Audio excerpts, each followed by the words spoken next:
Welcome to the Happiness Podcast. I'm Dr. Robert Puff. There's a lot of things in life that can keep us from being happy, but one of the big ones is imperfection.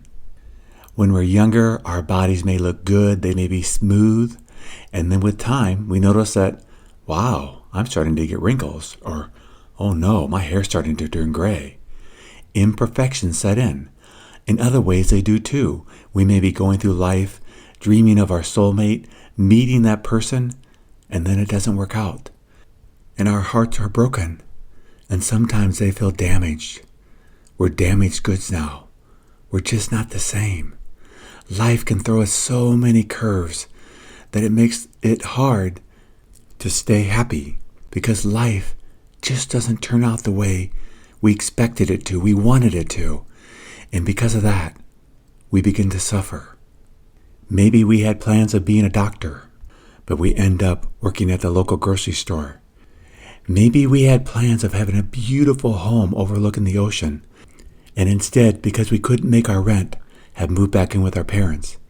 Maybe we had plans to come to Hollywood and make it big in the movies, but instead life said no. You're going to get married, you're going to have children, and your Hollywood dreams have died.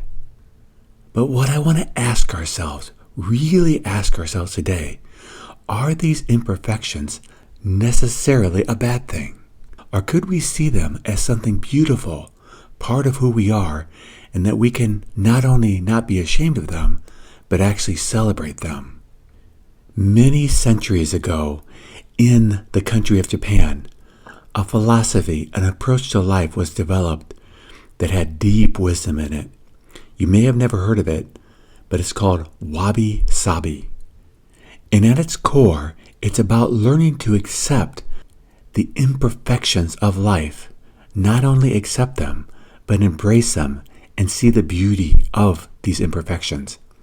And a manifestation of Wabi-sabi began with the actual tea ceremony, which many of us have heard of, if perhaps even participated in.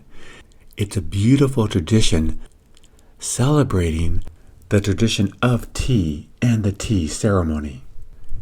And of course, when you drink tea, you also have to have teacups. Well, historically, the teacups had to be perfect, beautifully shaped, no imperfections at all. And then the philosophy of Wabi-sabi began to be developed, and it comes from the Buddhist tradition of three main principles. One is impermanence, the other is suffering, and the third is emptiness, or the absence of an egoic self. But with the concept of impermanence, that life does change, it does not stay the same. The most beautifully made cup will at times age, or won't be made perfectly like the previous cup. And what happened was, with time, these imperfections were seen as beautiful, not something that is bad, but something that is good, that can be embraced, that can be loved and be seen as beautiful in its own imperfections. Or the term that I love is flawed beauty. So when the potter made a teacup, he or she didn't have to make it perfectly. And actually the imperfections in the cups were seen as something to embrace, to love, to cherish, and to value. If we're not familiar with the Japanese culture, we may be familiar with the Western culture of the term patina, which has to do with surfaces aging and seeing that aging process not as necessarily something bad, but as something beautiful.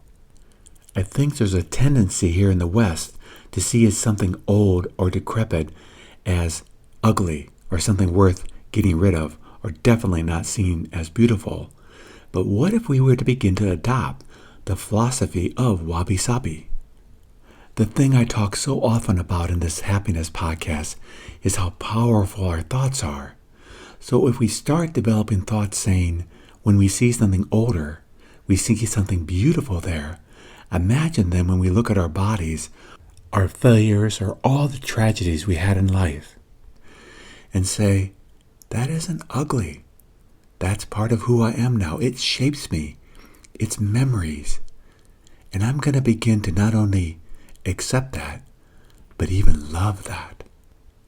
So with the remainder of this talk, let's discuss ways that we can embrace this wabi-sabi approach to living that can add so much beauty and joy to our life. Well, the first and most important thing is to acknowledge that our thoughts are powerful. Whatever we think has force behind them. And adopting a philosophy that only perfection is acceptable and I'm going to reject all imperfection is guaranteed to be the path of suffering. And we're here to learn not to suffer. So we have to look at our thoughts and say, okay, what am I thinking throughout the day? Am I looking at other people and judging them? Am I looking at my own behaviors and judging my imperfections? That is the path of suffering. And if we want to stop doing that, we need to start seeing imperfections as something beautiful, something worth embracing. And all day long we can practice this.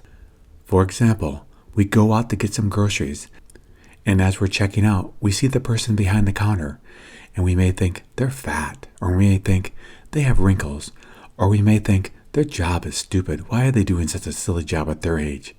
All these negative thoughts about the imperfection of this person. Instead, we can say, in our minds, wow, they may be heavy, but I don't know their story, and their weight may be perfect for them, and I find it beautiful. We may look at their wrinkles and say, I wonder what memories those wrinkles have, and what wisdom they learn from those wrinkles. We may look at their job and say, isn't it beautiful that they work so hard and are willing to do this to support themselves and perhaps even a family? I always remember years ago meeting this one man because he and his wife and his kids were so proud of him because he'd been out of work and he was able to get a job at a local fast food place, and he was the cashier, and he had that job, and now he was able to support his family, and they were going to be okay. And he was so proud that he had that job. I too had worked fast food when I was younger. I'd been trained to do other things now, but at one point I did exactly what he did. And if someday I need work doing that, I'd be honored to do that job again. So much of this is about seeing beauty in the flaws of life, seeing beauty in the choices that we made that may not have been the way we wish they'd been, but we grew from them, we learned from them, and we're moving forward.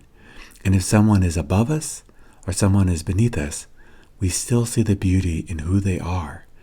And if we practice accepting and loving other people with their imperfections, the most wonderful gift comes from that. We'll do the same when we look in the mirror, when we look at the flaws in our lives, and remember the things that we've done that maybe we're not too proud of, or the things we're doing now that aren't as pretty as we wish they were. Then we'll look and say, but that's okay. There is beauty in flawed. There is beauty in imperfection. There is beauty in impermanence. And life is impermanent. No matter how much I achieve, no matter how much I fail, I'm still a human being. And I'm going to love that human being. And I'm going to love other human beings. And when I take that approach, the Wabi-sabi approach, accepting the imperfections of life, what I find is life goes better. I stop judging others. I stop judging myself. And life becomes a beautiful adventure instead of a grind where we're constantly critiquing ourselves or critiquing others. The people that truly do critique others a lot struggle because I can guarantee you they're critiquing themselves just as harshly or even more so. When we stop looking at the imperfections of others as flaws and instead see it as something beautiful, then when we look in the mirror, physically or emotionally or spiritually, we'll do the same. We'll accept our imperfections and say, this is who I am. I can work on changing things if I can, but things that I can't change, I'll accept and even embrace. And I'll embrace the imperfections of others too. There are just so many factors in life that we don't have control over.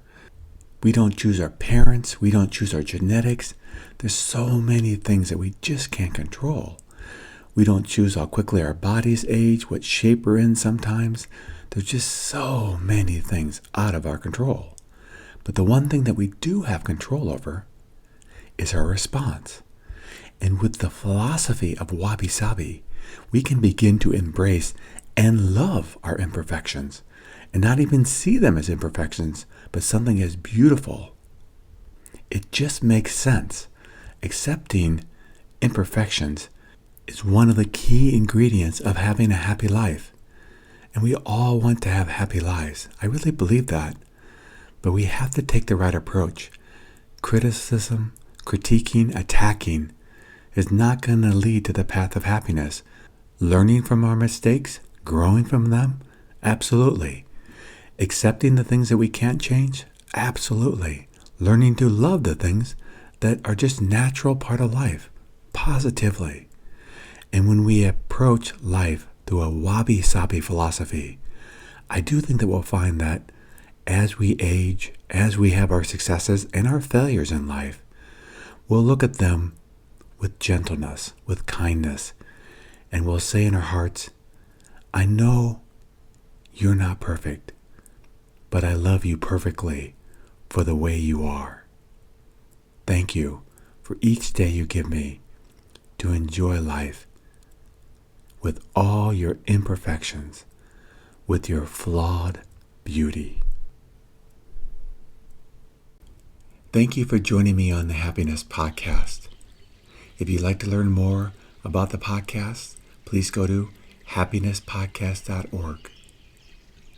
And until next time, accept what is, love what is.